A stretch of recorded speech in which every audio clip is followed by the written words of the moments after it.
दोस्तों, माननीय supreme court ने मुझे 21 दिन की मोहलत दी थी। मैं तहे दिल से सुप्रीम कोर्ट का शुक्रिया अदा करना चाहता हूं, बहुत बहुत। उन्होंने चुनाव प्रचार करने के लिए मुझे ये मोहलत दी थी। 21 दिन कल पूरे हुए। अब यहां से मैं सीधा तिहाड़ जा रहा हूं। ये 21 दिन मेरे लिए बहुत विस्मरणीय है। मैंने एक भी मिनट खराब नहीं किया। रात दिन 24 घंटे देश को बचाने के लिए प्रचार किया है। केवल आम आदमी पार्टी के लिए प्रचार नहीं किया, सारी पार्टियों के लिए प्रचार किया। बंबई भी गया, भिवंडी भी गया, हरियाणा भी गया, उत्तर प्रदेश भी गया, पंजाब भी गया, जमशेदपुर भी गया। जहां मौका मिला, जहां जिसने बुलाया, उसी के लिए प्रचार करने के लिए गया, देश बचाने के लिए। मेरे सामने देश था। आम आदमी पार्टी इंपॉर्टेंट नहीं है, आम आदमी पार्टी सेकेंडरी है, पहली हमारे लिए देश है। तो मैं दिल्ली के लोगों को कहना चाहता हूं, आज आपका बेटा दोबारा जेल जा रहा है, इसलिए नहीं कि मैंने कोई भ्रष्टाचार किया है, इसलिए कि मैंने तानाशाही के खिलाफ आवाज उठाने की जरूरत की है। इस प्रचार के दौरान एक सबसे बढ़िया बात यह हुई कि सारे देश के सामने प्रधानमंत्री श्री नरेंद्र मोदी जी ने यह कबूल किया कि उनके पास मेरे खिलाफ रत्ती भर भी सबूत नहीं है। हम कहते थे ना, जब भी हमसे पूछा जाता था कि भाई ये कह रहे हैं 100 करोड़ रिश्वत ली, 100 करोड़ रिश्वत ली, वो 100 करोड़ कहां गया? 500 से ज्यादा जगह तुमने रेड मार ली, कहीं चवन्नी मिली हो, अठन्नी मिली हो, 1 रुपया मिला हो, कहीं हमने खर्च किया हो, कहीं कैश पड़ा हो, कहीं लॉकर में मिला हो, कहीं स्विस बैंक में मिला, कहीं चवन्नी नहीं मिली, तो पैसा कहां गया? तो एक टीवी चैनल के इंटरव्यू में उस टीवी वाले ने मोदी जी से पूछा कि प्रधानमंत्री जी, ये केजरीवाल चारों तरफ कहता घूम रहा है कि आपके पास उसके खिलाफ कोई सबूत नहीं है, आपके पास उसके खिलाफ कोई रिकवरी नहीं है, फिर आपने उसको गिरफ्तार कैसे कर रखा है? पता है प्रधानमंत्री जी ने क्या कहा? प्रधानमंत्री जी कहते हैं, मैं मानता हूं कि केजरीवाल के खिलाफ कोई सबूत नहीं है, मैं मानता हूं कि केजरीवाल के खिलाफ कोई रिकवरी नहीं है, क्योंकि केजरीवाल अनुभवी चोर है। चलो मान लिया मैं अनुभवी चोर हूं, तुम्हारे पास सबूत तो नहीं है, तुम्हारे पास रिकवरी तो नहीं है, तो यूं ही डाल दिया मेरे को जेल में, बिना सबूत के डाल दिया मेरे को जेल में, बिना रिकवरी के डाल दिया जेल में। देश के इतिहास में 75 साल में सबसे ज्यादा बहुमत से आई हुई सरकार है। एक बार 70 में से 67 सीट, दूसरी बार 70 में से 62 सीट, 55% से ज्यादा वोट शेयर। इतने भारी बहुमत वाली सरकार के मुख्यमंत्री को आपने बिना सबूत के जेल में डाल दिया। यही तो तानाशाही है कि जिसका मन करेगा मैं उसी को जेल में डाल दूंगा, जिसका मन करेगा उसी को जेल में डाल दूंगा। और पूरे देश को मैसेज दे दिया कि अगर मैंने केजरीवाल को फर्जी केस में जेल में डाल दिया तो तुम्हारी तो औकात ही क्या है, किसी को भी पकड़ के जेल में डाल दूंगा। इसी तानाशाही के खिलाफ लड़ रहा हूं मैं,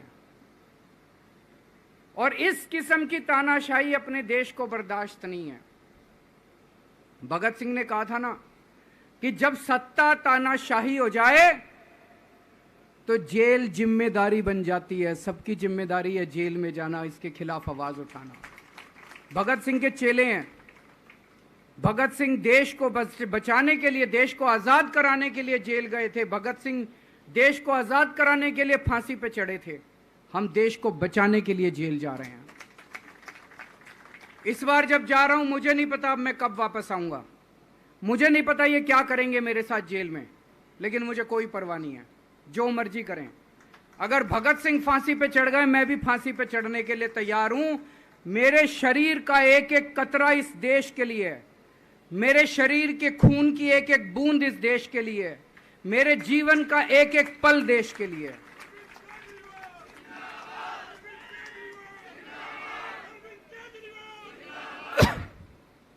अभी मैं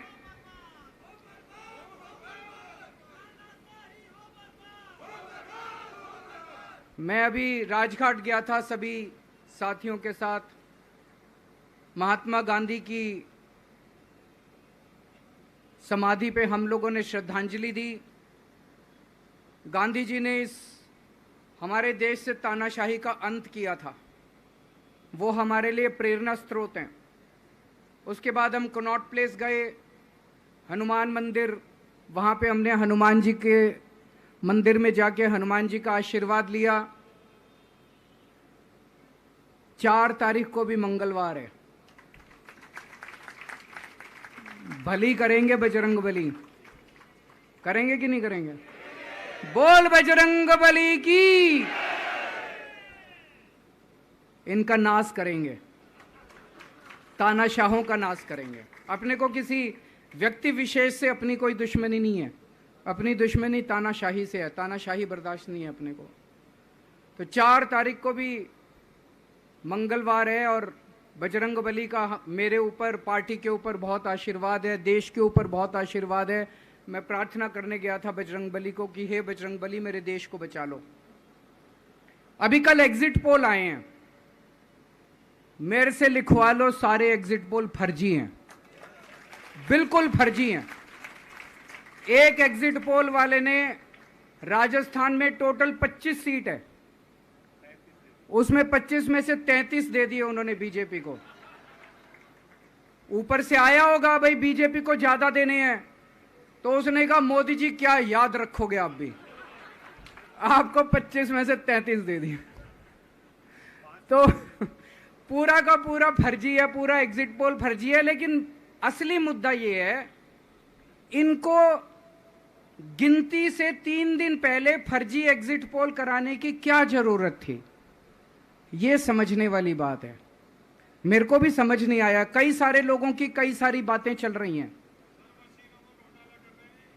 एक ये चल रहा है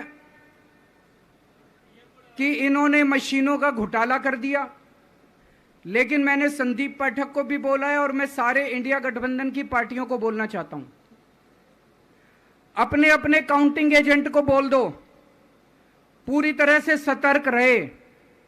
आखिरी तक अगर हार भी रहे हैं तब भी उठ के ना आए। कई बार क्या होता है, 1 राउंड में, 2 राउंड में, 3 राउंड में हार गए तो उठ के चले जाते हैं। उठ के नहीं जाना, सबसे लास्ट में रैंडम जितने बूथ होते हैं, ईवीएम मशीन होती है, उसकी पर्चियां पड़ती हैं।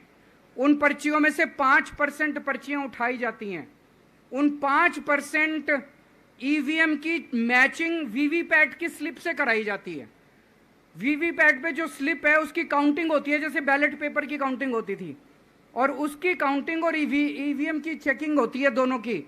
एक भी मशीन अगर मैच ना करे तो वहां चुनाव रद्द कर दिया जाता है। तो अगर आपने ये चेकिंग कर ली वहां पे, तो इसका मतलब फिर ईवीएम का घोटाला हम बचा सकते हैं। फिर ईवीएम के घोटाला अगर कर रखा इन्होंने तो हम उसको एक्सपोज कर सकते हैं। तो सब लोगों ने लास्ट तक रुक के, आपका कैंडिडेट हार भी रहा है तब भी आखिरी तक रुक के आपको ये ईवीएम की चेकिंग करा के आनी है, ईवीएम और वीवीपैट की मैचिंग करा के आनी है। एक थ्योरी ये चल रही है कि इन्होंने इतना ज्यादा सीटें इसलिए दिखाई क्योंकि इनके लोगों ने शेयर मार्केट में इन्वेस्ट कर रखा है, और कल जब शेयर मार्केट खुले तो बम्पर होगा, तो ये अपने शेयर बेच बाच के खुद तो निकल लेंगे। बाकी एक थ्योरी ये चल रही है कि अफसरशाही पे दबाव डालने के लिए अगले 3 दिन में अफसरों से उल्टे सीधे काम कराने के लिए एक माहौल बना दिया गया। भाई आ तो हम ही रहे हैं, तो हमारी बात मानो, उल्टे सीधे काम करो, काउंटिंग में गड़बड़ कराएंगे, सब कुछ करेंगे।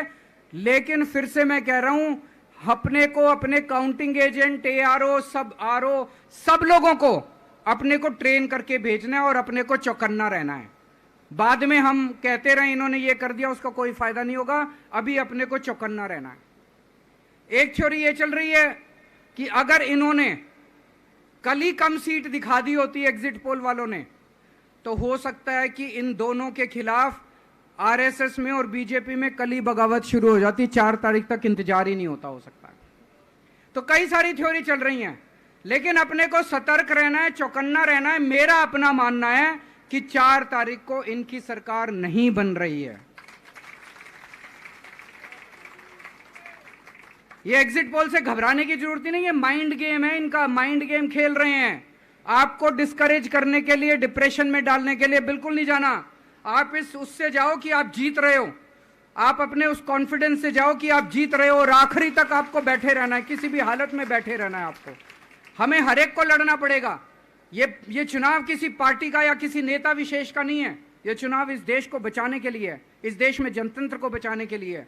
जिसके लिए भगत सिंह, गांधी जी सब लोग लड़े थे, वही माहौल आज है। जिस तरह से हमने अंग्रेजों को हटाया था, आज इस सत्ता को अपने को हटाना है। तो मैं सभी आप सब लोगों का, सभी साथियों का बहुत बहुत शुक्रिया अदा करना चाहता हूं। बहुत साथ मिला आप लोगों का इन 21 दिनों में। अब जब भी मैं लौट के आऊंगा फिर मिलेंगे आप लोगों से। तब तक के लिए अलविदा।